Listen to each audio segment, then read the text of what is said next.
I am afraid of Team Fortress 2. For years, I've been looking over my shoulder, cowering around every corner while I play because there's something just out of sight. Something just beyond player comprehension. Beyond what the game shows us. And you've felt it, right? You might have even seen it. The thing that makes this game so liminal. There exists a beast inside of Team Fortress 2, and I'm here to show it to you. So come down with me. I'm right here waiting for you. Underneath the map, just out of bounds. If you try hard enough, you'll be able to clip through the ground and make your way to me. A lot of people expect the Backrooms when they get down here, but take it all in, because this is it. Nothing here but you, me, and the ambient sounds of Team Fortress 2. And the occasional video asset makes its way down here too, but I have a question for you. Do you find the Source engine scary or unsettling? Over the past few years, it's become incredibly clear that games made with the Source engine like Half-Life, Gmod, Portal, and in my personal opinion, Team Fortress 2, have a liminal aspect to them. Not Backrooms liminal, you know, the kind where you wander around endless funhouse mazes with different biomes, areas, and floors, all filled with their own unique monsters, just waiting for you to find out how to beat them like a Five Nights at Freddy's animatronic. No, that's a liminal space, as a noun. The kind that's been popping up online for the past few years, warping the way that we even use the word. The kind where you see this image of an altered reality, and then you have to read the 30 pages of lore and watch the found footage ARG to even understand why you're supposed to be disgruntled in the first place. What I'm talking about is liminal as an adjective. It's not a liminal space, but a regular space turned liminal. Like a TF2 server. Usually it's alive. People fight, play games, troll, show off hats for about 20 to 30 minutes, and then they leave. This is the normal state of the game, full of life, players, and action. But when the game ends and everyone leaves, there's nothing. A nothing that you were never meant to see. It's a 1 or 2 minute liminal period between matches. It's creepy, not because I'm scared that there's the ghost of a TF2 developer who died at his desk wandering around the map. I'm scared because seeing the play area devoid of gamers is by its own design unnatural. So unnatural that people have become genuinely afraid to play these games alone. And when asked what it is that scares them, we get answers like, old rumors of ghosts in the servers, the flat, decades-old textures, the feeling that you're being watched, the sound of literally nothing happening around you when you're all alone in the game. I've come to the conclusion that that's where this starts.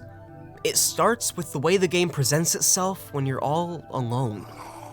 So, in order to gain an understanding of the game, its engine, and these vibes, I've contacted 3 different creators and sent them and myself on a mission.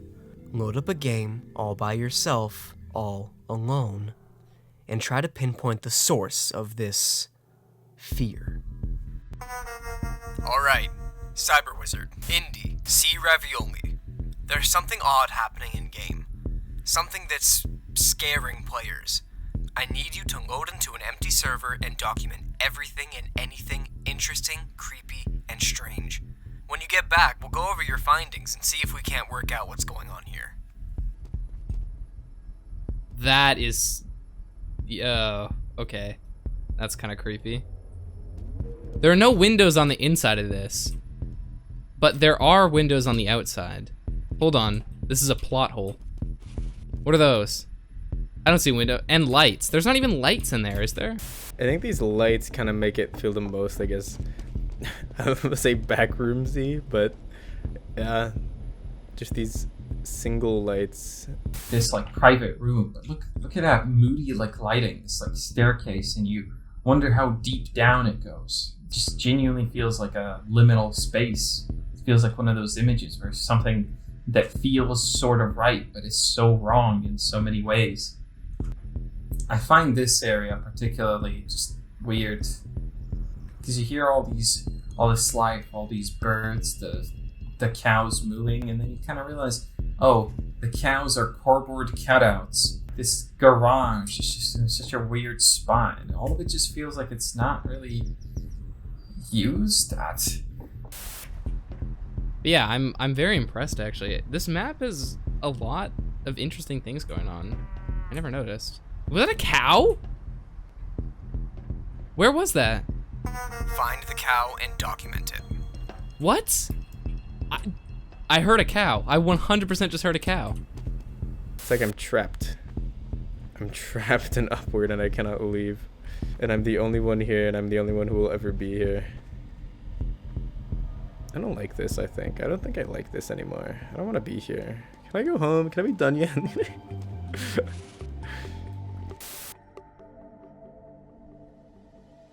Oh. Okay. No, that's not ominous at all.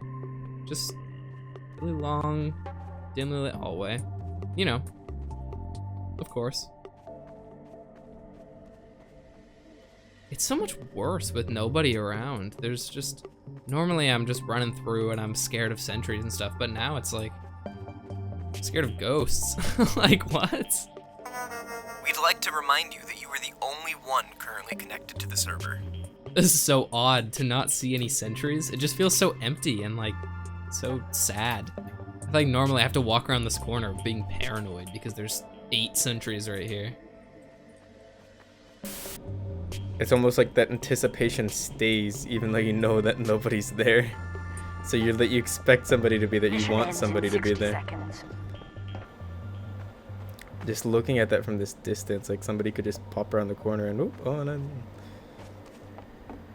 You see this like big expanse somewhere out there, but it's just like never occurs to you that you're just stuck in this like tiny little arena when you're in it. I don't know. It's just like it feels like it's not busy at all. It feels very dead, even though there's like smoke coming out of those chimneys. It's just all just dead. I think it's more the fact that you know nobody's here, but there's a part of your brain that still wants people to be here and thinks that people should be here, like in any context. I wonder what would happen. I kind of want to... Wait, I can no clip. Oh, it just... Yeah, look at that. Goes nowhere. So interesting. Anyhow, I'm surprised they animated the flame in this. I feel like Valve has surprising attention to detail in places where they shouldn't, but not enough in places where they probably should. I've got it. After getting the chance to watch these 3 players perform this experiment for over an hour and a half collectively, I think I've picked up on a pattern in their behavior, and I think I've gotten to the root of why it is that I'm afraid of Team Fortress 2.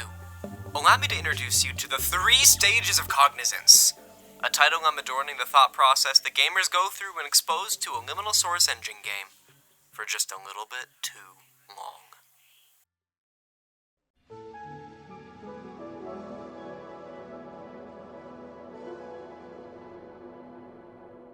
This is the stage of surface level creeps. It mainly derives from 2 different places. The first is the sense of melancholic eeriness one might get from walking through what's essentially a graveyard. An empty server is a dead server. Just take a look through the community browser and you'll see what I mean. There are tens of hundreds of servers without a soul on them. Not exactly waiting for anybody to join, but more serving as a headstone for a community long gone. Always present, unchanging, not meant to be played, just witnessed by those who pass through. If you listen hard enough, you might even be able to hear the ghosts of old players while you wander through the empty corridors. Yeah, David, you're literally at the bottom. You should keep your mouth shut. You should literally jump. Yeah, of course I'm not gonna get kicked. You want to stay kicked at the top of the bottom. The other place we derive apprehension from is in the player's expectation of what they're going to see when joining a game. Nobody's going to be looking over their shoulder while trying to convince Red Team to kick their engineer that's been mic spamming the 2-4 basement all night. Red, oh my god, will you please kick this guy already? Because as we mentioned earlier, we normally expect to see other players, so when we look around the map and don't, our brains start to try and fill in the blanks, causing a sort of conflict between our expectation of the server and the reality of it. I know that I am the only one in this server. But this is a multiplayer game with thousands of players, so there must be someone with me. However, because of what I know, that can't possibly be true. So why is my brain telling me that I'm not alone? I can't be alone. Therefore, someone is here, and I just can't see them. Which is a scary thought. Like walking through an actual graveyard thinking that somebody's watching you. It's creepy, but in a very superficial way. If I dug deeper into this, I could probably pin this feeling down to something more complex, but for the moment, it's just empty game, uneasy game. It's very surface level creepy.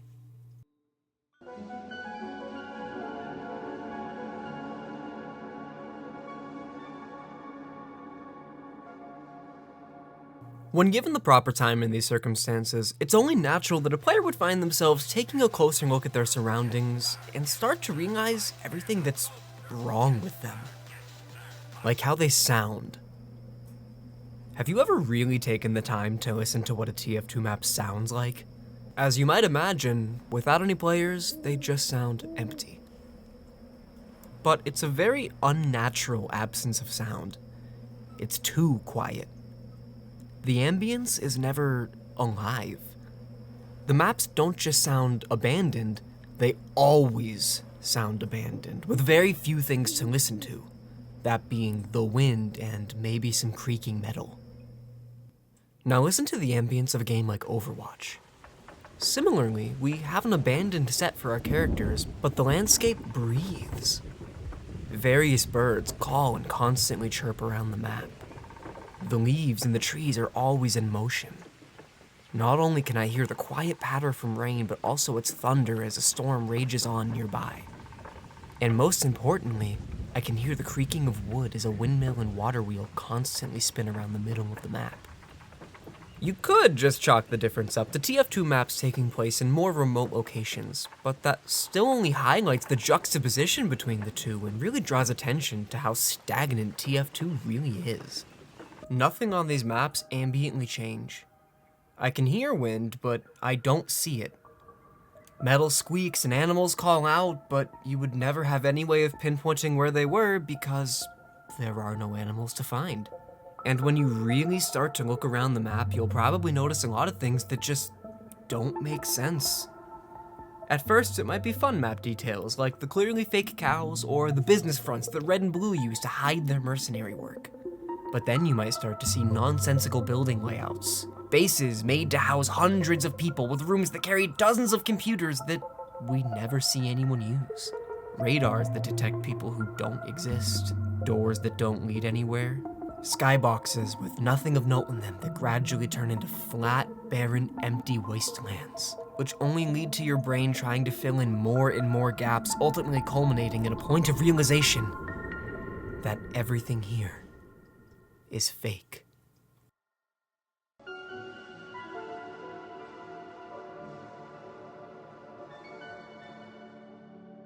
The Source Engine is hiding a terrifying something from you constantly. And if you look for it long enough, it isn't very hard to find. Everything around you is a distraction. Players are a distraction meant to keep you from looking too hard at the map. And the map is meant to distract you from the nature of the world. That being a world specifically curated to house you and the people that you play with. Things like building geometry don't make sense because they're not made for my real-world level of functionality. Their only purpose is to provide me with a fun arena to move around in. As a video game, Team Fortress 2 has an obligation to immerse you in its world. And that's not to say that a game can't or won't acknowledge that it in itself is in fact digital, but TF2 makes the choice to be believable and craft a captivating world. Despite the non-realistic art style, there's quite a bit of work that goes into hiding the big tells of video game. TF2 wants everything to be diegetic, essentially meaning that TF2 wants to be as realistic in its own world as it can be.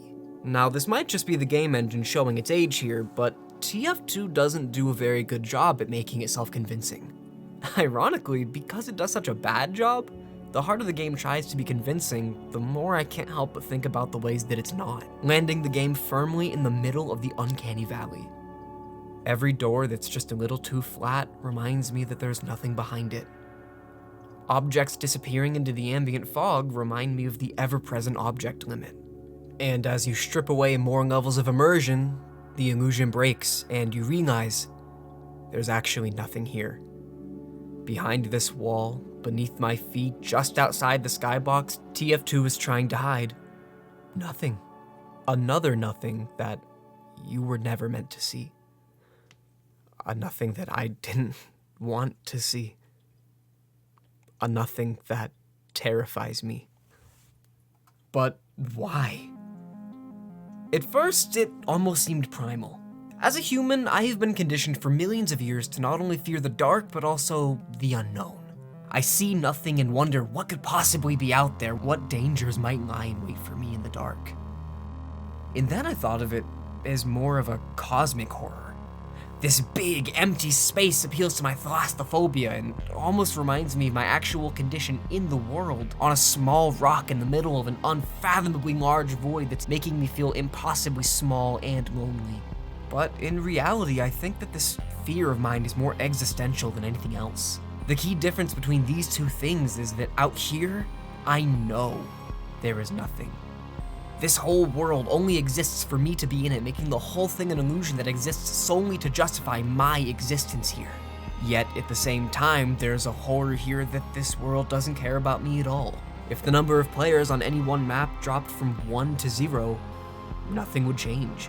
I can choose to believe that this world was made for me, but the truth is that as long as I'm in a server, I'm in an uncaring, unchanging, poorly made prison.